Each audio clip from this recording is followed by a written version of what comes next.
What we're going to do is we're going to look at solving absolute value equations. Now, what we have to remember with an absolute value equation is that an absolute value always makes something positive. So the absolute value of -3 is 3, and the absolute value of 3 is also 3. And that creates a problem. Whenever we have a value inside an absolute value, we're not sure if that's a positive or a negative, because if we were to have the absolute value of -5, it would give us the answer of 5 that we see.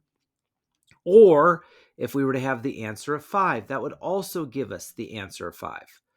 So whenever we have an absolute value, we're not sure if our answer is positive or negative, so we have to put both roots.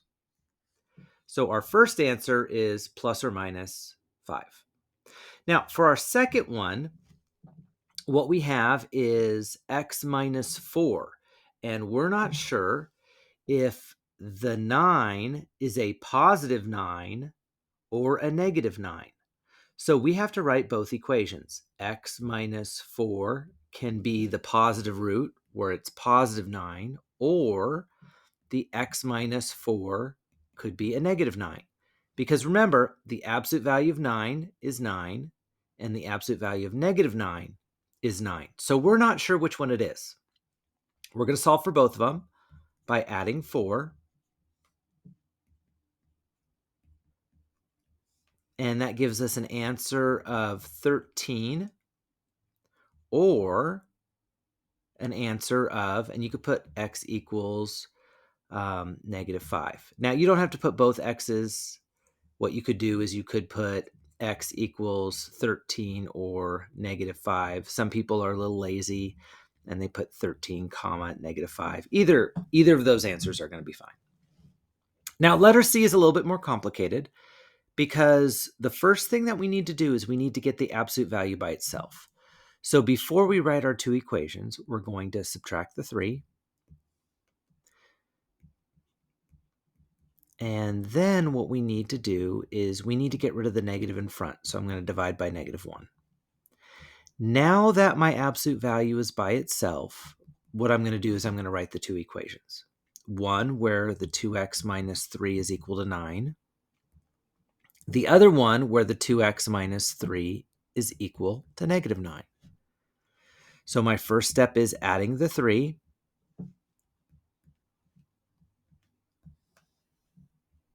And I get 2x equals 12.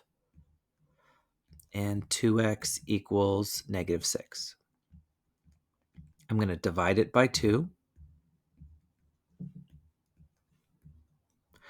And so I get x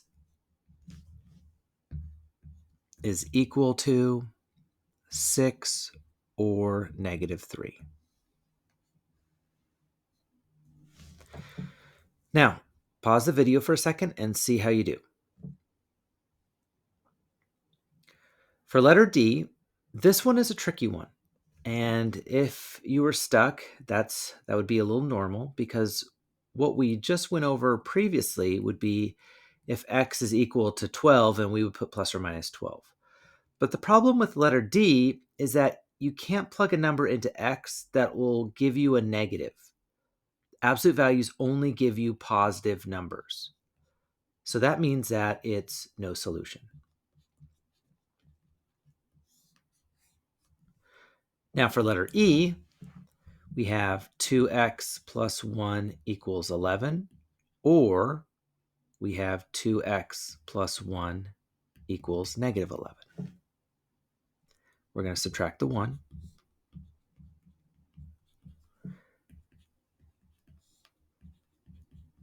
And then we're going to continue to isolate the variable. Once again, that means get the x by itself.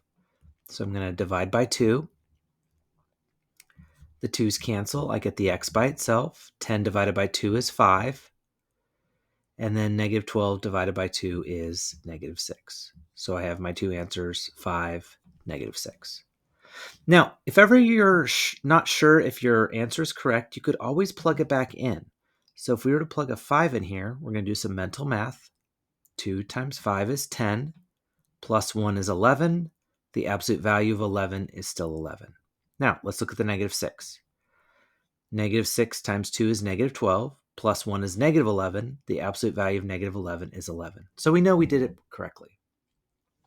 Letter F, we want to get the absolute value by itself, so I'm subtracting the 1. I get the absolute value of 2x minus 3 is equal to 9. Then I'm going to write my two equations. 2x minus 3 equals 9, or 2x minus 3 equals negative 9. I'm going to add the 3.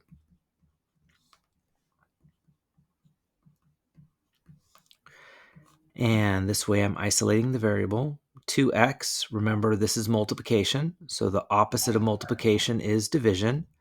So I'm dividing each side by 2.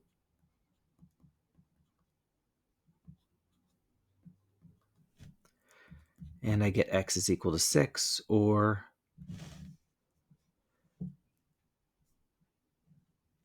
negative 3.